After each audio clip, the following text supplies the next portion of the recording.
We switch from saying how much can we do to how optimized can you be, right? And so when Dr. Hamlin's seeing a patient, it's because he's the only person that has that skill within the practice. And then the next tier from there would be, okay, Dr. Farrell is the one who, outside of Dr. Hamlin, Dr. Farrell can do 3 implants at one time, right? Whereas Dr. Rustum, maybe she can do 1 implant. Do you see what I'm saying? Now we're maximizing time for treatment versus just treatment itself. And to me, there's no real path to $1 million a month outside of that. Welcome back to another episode of My Dental Playbook. I'm your co-host, Gary Bird. Along with my friend, Dr. Blake Hamblin, we're going to be diving deep into his office and how he's doubled his collections in just under 12 months. We're also going to be talking about his journey to a $10 million practice and what he needs to do to get there. You're going to see behind the curtain, and Dr. Blake is amazing at sharing the hard details that you need to know so you can do the same too. If you want to grow, this is the show for you. Stay tuned. All right, we are live for another episode. I'm your co-host, Gary Bird, and I've been along the ride with Dr. Blake at his office, helping with the marketing side, as he has almost hit $700,000 in collections in a single month. Personally, I've never seen this with the GP office. I've seen it with some full arch offices. I've seen it with some IV sedation offices, but I've never seen it with a GP office. And the crazy thing is Dr. Blake is like, Gary, how do we do this every single month? And so he's been working on some frameworks to reverse engineer how to do 750,000, not even how to do 750. He really wants to get to $1 million every single month as a GP office with 1 location in a super competitive area, 3 doctors, 6 hygienists. How do you do that? And so today we're going to talk about that. Now you might say, well, Gary, I'm never going to get to $750,000 a month. I don't blame you. That's fine. You know what I mean? It's not for everybody, but maybe you had a time that you were at $200,000 and you're normally at 150 and you just want to get to 200. We're going to give you the framework today to be able to reverse engineer your best months and make them repeatable. So that's what we're going to break down for you today. Now, before we jump into this, check out our sponsor, Cherry. If you're not using Cherry, this is like the backbone of how Dr. Blake does $750,000 in a month, is that he uses Cherry with every single patient. He uses the finance menu. If you haven't seen the finance menu, you need to go check that out. It's right down below. You can use Cherry. We get discounts with them the whole 9 yards. And if you go, well, you're just pitching Cherry, go use somebody. Like, use any patient financing then. I like Cherry. Dr. Blake likes Cherry, but use somebody with every single patient and present to them payment options, just like you are being pinched with inflation. The patients are being pinched with inflation. They don't have money. They're struggling to afford things. Give them a way to make monthly payments for their treatment, whether it's a crown or it's multiple crowns or fillings, whatever it is. Just give them that option. It will really help them out. All right, so let's jump into this, Dr. Blake. You hit $750,000. First, tell me, or almost hit it. What did that feel like? I was going to say, we got close. Yeah, you got close. What did that feel like? Because I remember you've done a really good job of explaining, like, this is what it felt like when I was stuck at like 180, 200, and I couldn't break through that ceiling consistently, and it just felt like I was stuck. Tell me what it felt like to 3x that. It just didn't feel real. I was like, I think I texted you. I was like, I think there's a world in which this happens. And then you followed up with me at the end of the month. I was like, we got darn close. And if we would have attached a couple of codes for some global fees to different days, we would have hit it. And so, yeah, but when I do stuff like that, my first thought is okay, it is possible. It's like when you learn that you can run the 4-minute mile, it's like, okay, this can be done. So now how do we just reproduce it? And so now, unfortunately, the way my mind works is now we have a whole new goal that's probably not totally realistic. Not yet. We'll get there. But now in your brain, you're like, how do we get there? So yeah, I know it can be done. Yeah. And I love that, because now we can start talking about how to reverse engineer that. And I think that will help other people as well. For sure.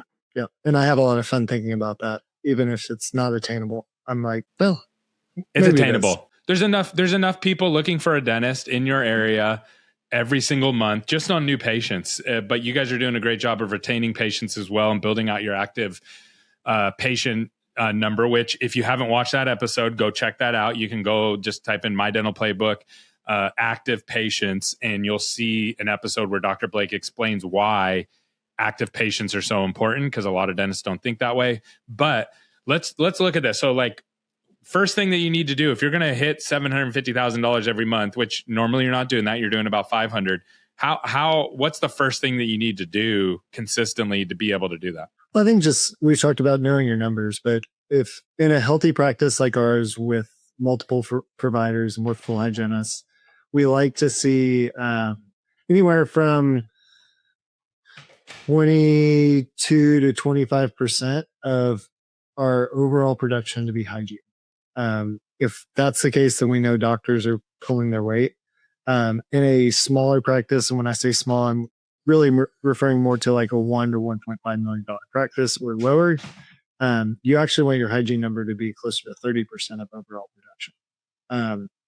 And that can give you signals. It doesn't mean you're right or wrong. It just tells you some things that you might be able to look at. And so from there, I know, okay, if we want roughly hygiene to be at around 25%, then I know our doctor production needs to be around 75%. So what is that number?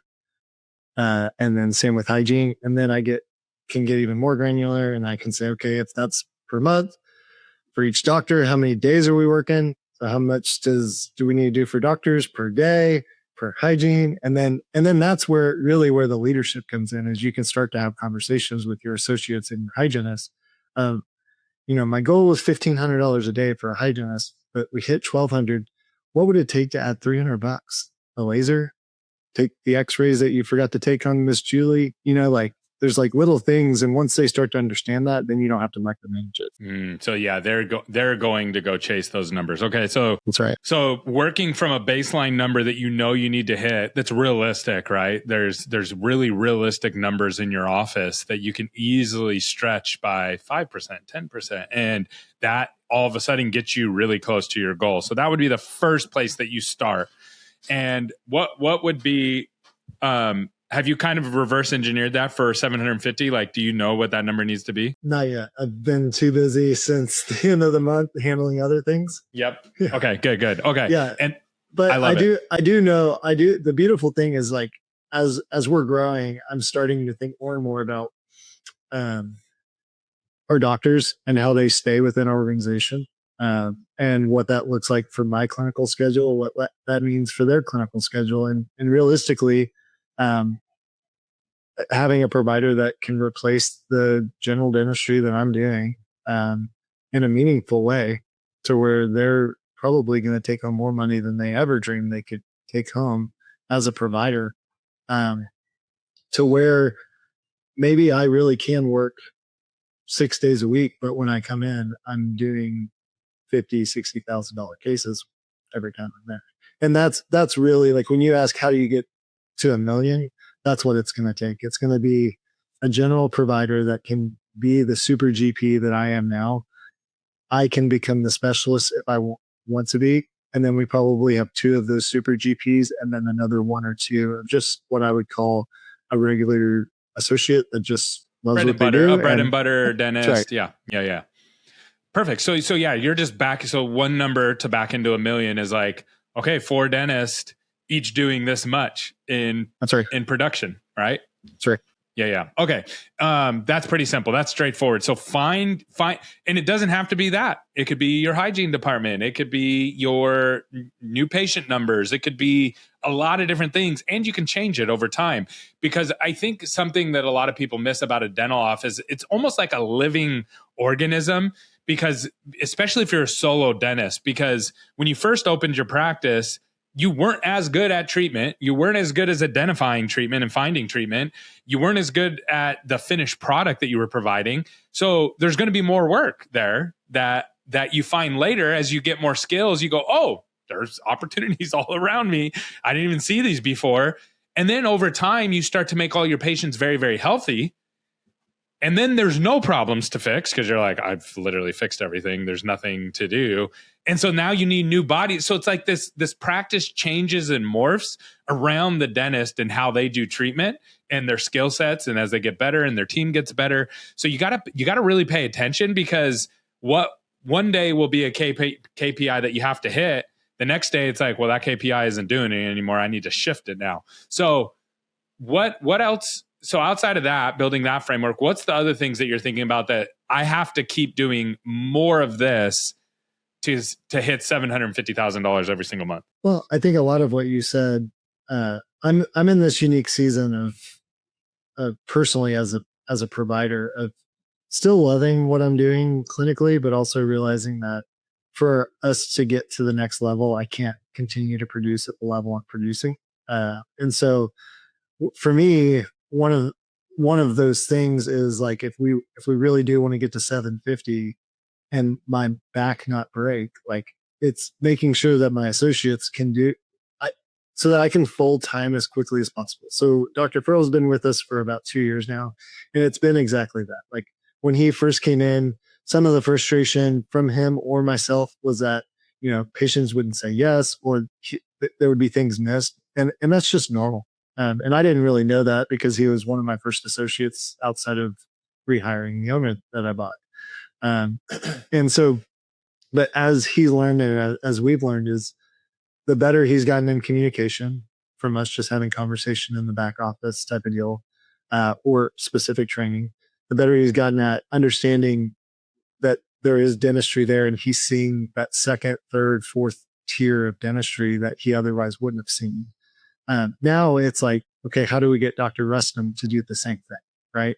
Dr. Rustum's brand new to our office. She just started about a month and a half, 2 months ago, and she's still very much learning what dentistry looks like and what it looks like in our office. And so the biggest use of my time is actually just spend as much time as I can with her to be able to get her from doing, $40,000 to $50,000 a month in production to $100,000 a month in production, because that will make the biggest difference month over month is if she continues to grow and develop into the doctor we need to be. The number one complaint for associate dentists is they don't get mentorship. And a lot of DSOs, a lot of big practices or big group practices, they say, "Oh, we'll mentor you." And then they come in and it's like, "All right, here's your KPIs." And it's like, okay. And yeah, you need to do more of this. You need to do more fillings. You need to do more crowns. And it's like, okay, but I need to know how to. And so they join study clubs. They look for this mentorship. And so I already know she loves that you're like, "Oh, you're doing this much dentistry. Let's get you to this much. And let me show you how." It's not like hard. It's all there. You just have to see the opportunity through a different lens. And so I bet you she loves that. I'm sure she does. And that's a great opportunity for her. What I would tell you with her specifically is when she's not with the patient, she's shadowing myself or Dr. Farrell. We talked about on the last podcast, or one of the last podcasts, was like having a culture of that. And she's asking those questions. I mean, I was working on a case yesterday and she was over my shoulder and I just showed her like on a tooth that we weren't even working on. Like, hey, if we were working on this tooth, I was trying to teach her a concept. And I think the light bulb kind of went off for her. But my point being is like, if you want mentorship, honestly, a lot of us are willing to give it, but you've got to go seek it out. And if you're in an office with another doctor that you look up to and they're producing, go ask them if you can shadow them and learn from them and peek over their shoulder. They're willing to teach, but you also have to go be willing to learn. Yeah, to go seek it out. Yep. You got to ask. You got to be not scared to ask. A lot of people are scared in all mentorships. A lot of people are scared to ask because they think they're going to look, quotation marks, stupid. And it's like, you don't look stupid. You look smart asking questions and saying, how do I learn this? Help me with this. So you got to get over that fear for sure. Okay. So now, have you worked, and if you don't want to share these numbers, I totally get it, but you're producing this much and you have to reduce to this much to free up your time. Have you kind of looked at the numbers that way? Yeah, it's more of like a phase thing. And realistically for us, it's going to be a phase out. Like it's just like any deal I make. If we do a merger, if we did a second location, like I can make most deals work for me once I know what you need.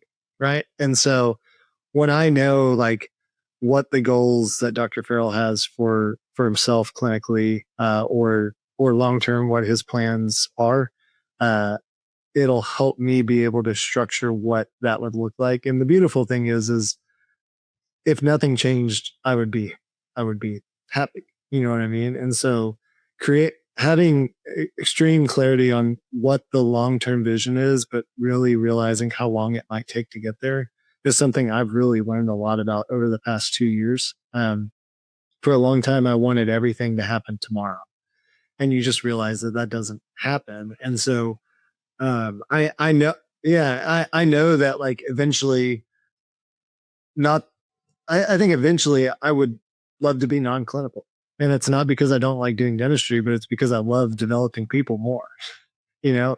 And so, if I find the right people that can reproduce what I'm already doing chairside, and I can just help them and coach them and teach them and mentor them, I would actually have a more fulfilling job even than I have now. And that's what I'm really looking for more than anything. So yes, but I'm not so rigid that I'm like, you know, I've got to do this amount of dentistry and you've got to do this amount of dentistry. Like if Dr. Farrell ends up doing way more, I'm like, sweet, that's awesome. Good job, man.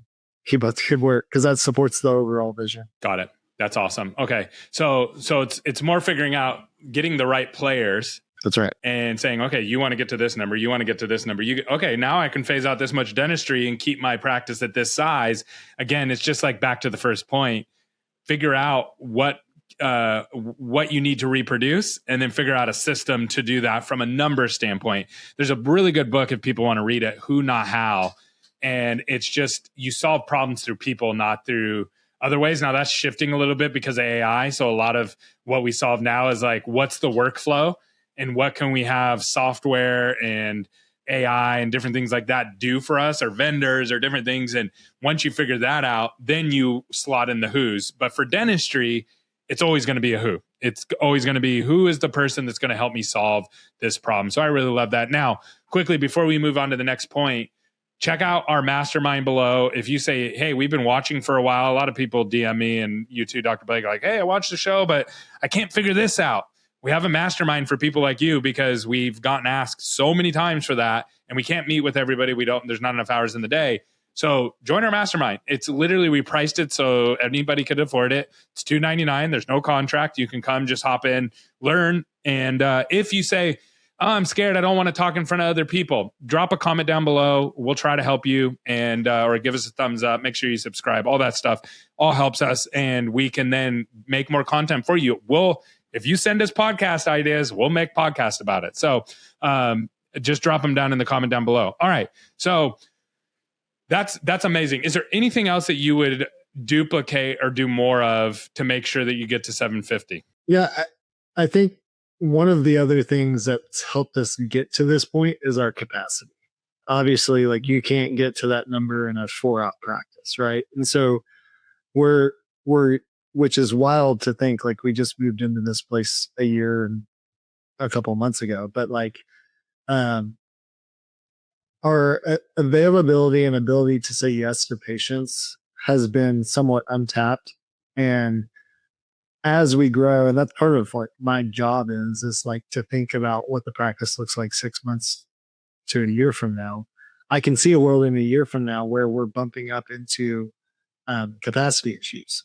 And so figuring out from there that's where, like I said, this is a journey in understanding where things off of my menu may need to be pulled, and not because Dr. Hamblin doesn't do fill-ins, but if Dr. Hamlin's going to be in the chair, and then Dr. Hamlin needs to do things that only he can do. Does that make sense?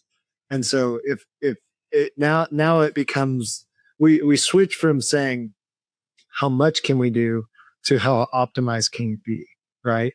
And so when Dr. Hamlin's seeing a patient, it's because maybe he's the only person that has that skill within the practice.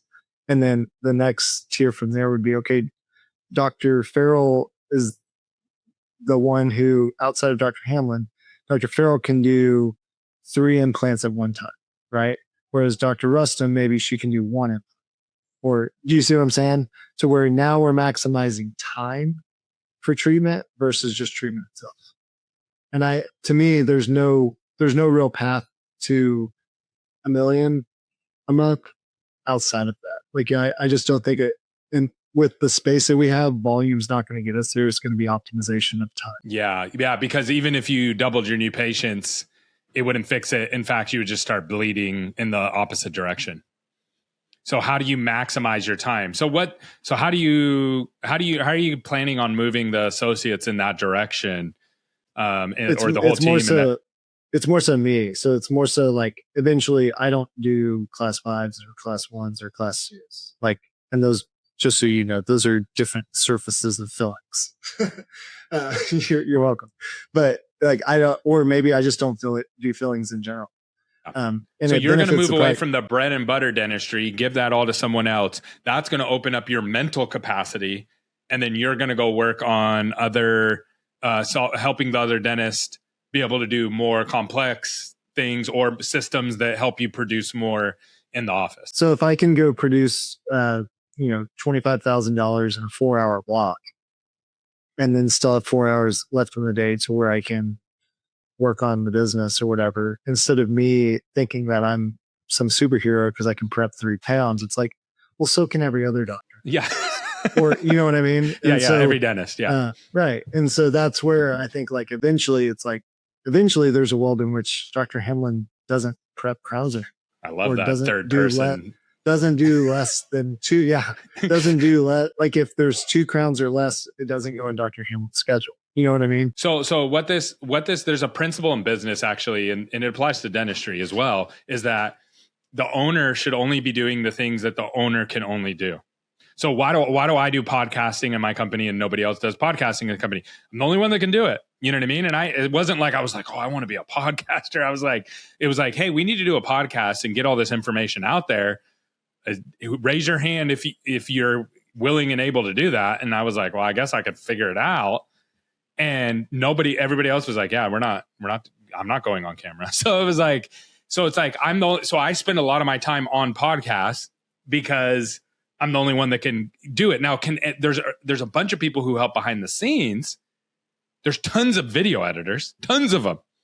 So I don't have to video edit it, right? I don't have to edit it. I don't have to think through all these different strategies and different things like that. Lots of people can do that. And we can, so same thing with dental. If you're doing things that other people can do, that's really bad actually. And the way to think through that is from an hourly pay standpoint. So what is the value hourly that you could pay somebody else to do the job that you're doing? So if you can answer the phones, every dentist can answer the phones, right? And you say, well, we could hire somebody for $20 an hour. It's like, okay, so you're making, instead of making $400 an hour, you are now doing a job at $20 an hour. Sure. Right? Now, what I want to pick your brain on, Dr. Blake, is like when you were at $200,000 and you were the only dentist, how did you scale up that next step? I think I know the answer to this because you didn't stop working on the business and you didn't stop doing dentistry. And there was this like ceiling that you hit.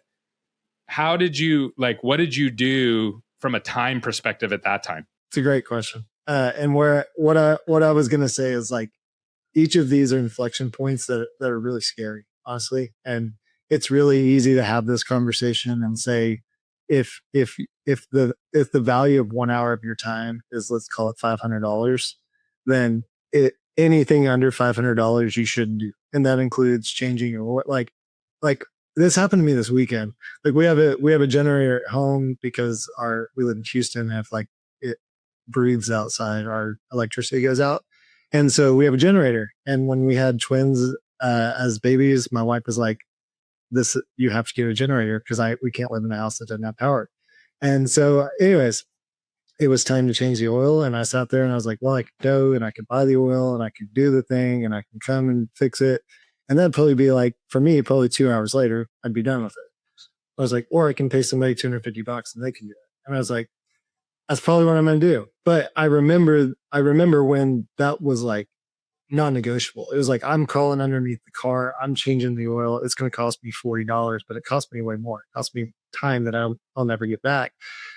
So there's a when you have some financial stability, there's some benefit to that, right? But what I would say is, like, even me talking about the next phase, it's really scary for me to think about what does that look like when clinically most of my income comes from clinically producing dentistry.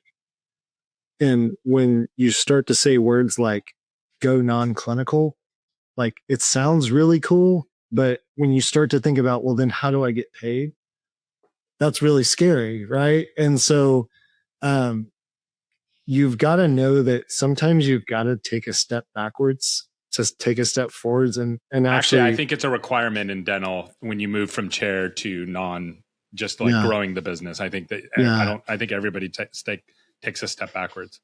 yeah. Dr. Costas or Mark Costas, he talked about this, and it was a podcast he just released, but it was from our April mastermind, and he talked about seasons, and it was I re-listened to it, and I almost texted him. I should have, but it was such a good reminder because I'm in this new season that, in April I wasn't really in, but I was entering into and really starting to think about new things that I've never thought about.